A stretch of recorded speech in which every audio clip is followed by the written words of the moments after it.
இன்று நாம் பார்க்க உள்ளது சிவத்தோடு சிவமாக ஒன்றிணையாத காரணம் பற்றி. பல வருடமா சிவபெருமான வழிபடுறவங்களை நம்ம பார்த்துருப்போம். 10 வருஷமா வழிபடுறவங்களையும் பார்த்துருப்போம். 10 நாளா வழிபடுறவங்களையும் பார்த்துருப்போம். சிலர் வாழ்க்கையில ஒரு 6 மாத காலத்திலேயே இறைவனோடு ரொம்ப நெருக்கமா நெருங்கி போயிடுவாங்க. சிலர் 20 வருஷத்துக்கு மேல சுவாமியை வழிபட்டுன்னு இருப்பாங்க.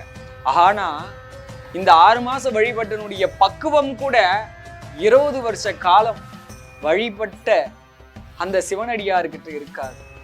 இதனுடைய காரணம் என்னவா இருக்கும்னா, சுவாமி எப்பயுமே செய்த தவற உடனே உணர்த்தி விடுவார். உணர்த்தின உடனே அதை எடுத்து ஏற்றுக்கொண்டு நல்ல முறையில நடந்து அடுத்த படி போகக்கூடிய செயல் இறைவன் கிட்ட இல்லை, நம்ம கையில தான் இருக்கு. சுவாமி உனக்கு இது சரியில்லைன்னு ஒன்று உணர்த்தின உடனே அந்த தவறை நம்ம கைவிட்டு அடுத்த செயல் தாண்டி போகணும், பக்குவம் படணும். ஒவ்வொரு செயல் நம்மளுக்கு நடக்கும் போதெல்லாம் அந்த பக்குவத்தை ஏத்துக்குன்னு அடுத்த நிலையை தாண்டணும். எது நடந்தாலுமே நாம செய்த தீவினை தான் நம்மளுக்கு வருது. அப்ப அந்த தீவினையை ஏத்துக்கக்கூடிய தன்மை நமக்குள்ள இருக்கணும். தீதும் நன்றும் பிறர் தர வாரா. எதுவுமே நாம செய்யாம ஒண்ணு நமக்கு வரவே வராது. அப்ப நம்ம வாழ்க்கையில் நடக்கிற எல்லாத்தையும் ஏத்துக்கக்கூடிய சகிப்பு தன்மைகள் எல்லாம் வளர்த்துக்கணும். சிவத்தோடு நெருங்கணும். தினமும் காலையில போன, ஈவினிங் போன,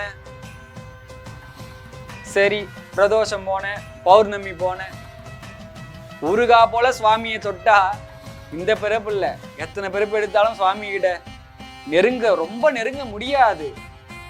உணவா எடுத்துக்கணும், ஊருகாவா வாழ்க்கையை வச்சுக்கணும். சுவாமியின் மீது அன்பானது அதிகரிக்கும் படியாக என்னென்ன செயலெல்லாம் இருக்குதோ அத்தனை செயலிக்கும் உழைக்க வேண்டும். வேலைக்காக போறேன், ஒரு சின்ன பயணம் ஒன்று வருது, 20 நிமிஷம் பயணம். அந்த பயணத்துல சும்மா தான் அமர்ந்திருப்போம். அப்ப சிவாய நம்ம உள்ளத்தளவுல சொல்லலாம். அருணாச்சலா அருணாச்சலான்னு அந்த அண்ணாமலையே நினைத்து தியானிக்கலாம்.